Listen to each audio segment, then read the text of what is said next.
right, thank you all so much for being here today. I know we wish it was under better circumstances that we were gathered together, but Dad would be so happy to see each and every one of your faces.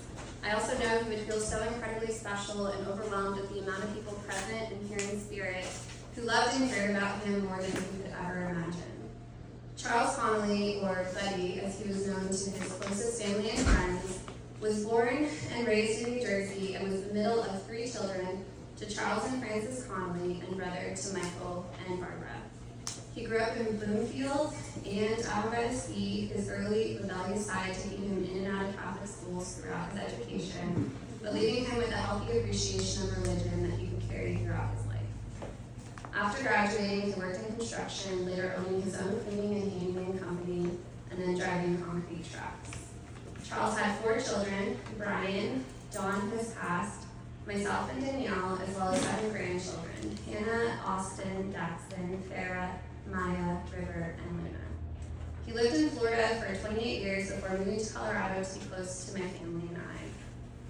Unfortunately, Dad was diagnosed with an incurable lung disease last year, and it progressed faster than expected, resulting in him moving in with us April of this year. We feel so blessed to have those special moments with him, especially the extra time that he had shared with the kids. And I feel honored that he allowed me to care for him until his death on August 21st of this year when he finally lost his knuckle. Being a huge New York Giants fan, it was only fitting that he passed away watching them win against the Patriots in a preseason game that evening, with his Giants blanket on, covering him. He was a true fighter, tackling his greatest fears until the very end to transition through death. Now I'd all like for us to take a moment and picture Buddy's smile. Like the biggest smile he could make, eyes shining with so much light, face beaming with so much joy. Now picture his laugh.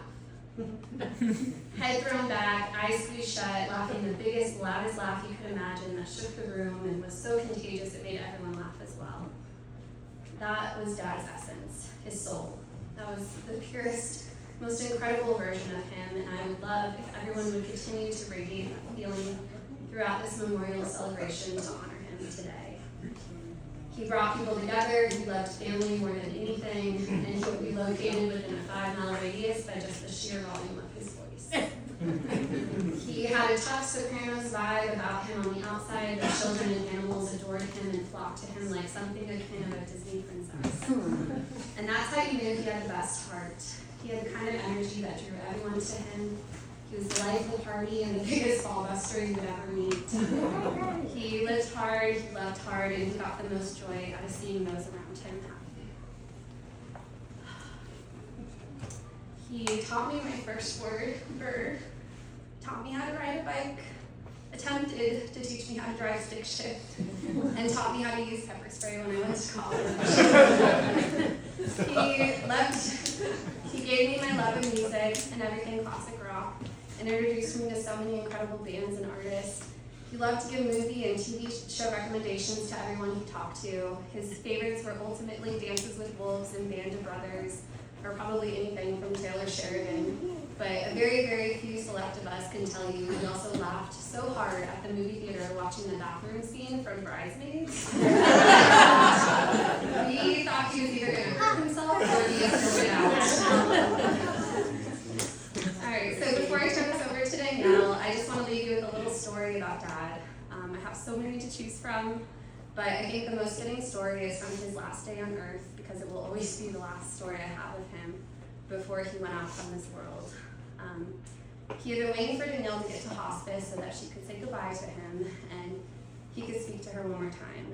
His lung disease had progressed very quickly, and they had asked her to fly out that day as they thought it would probably be only hours.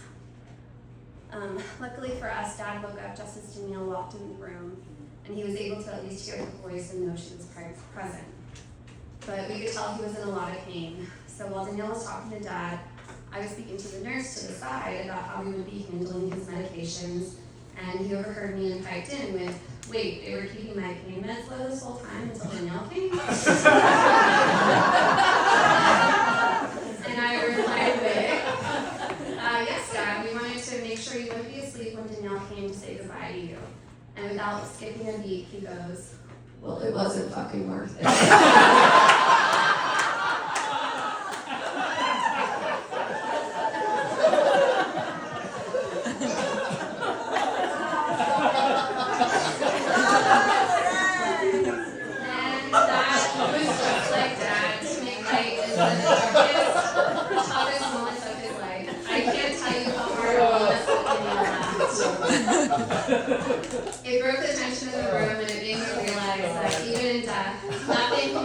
appreciate the amount of love and laughter he brought into this world.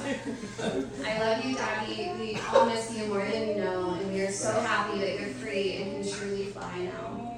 You will always hold such a special place in all of our hearts, and like Irving Berlin says, the song has ended, but the melody lingers on.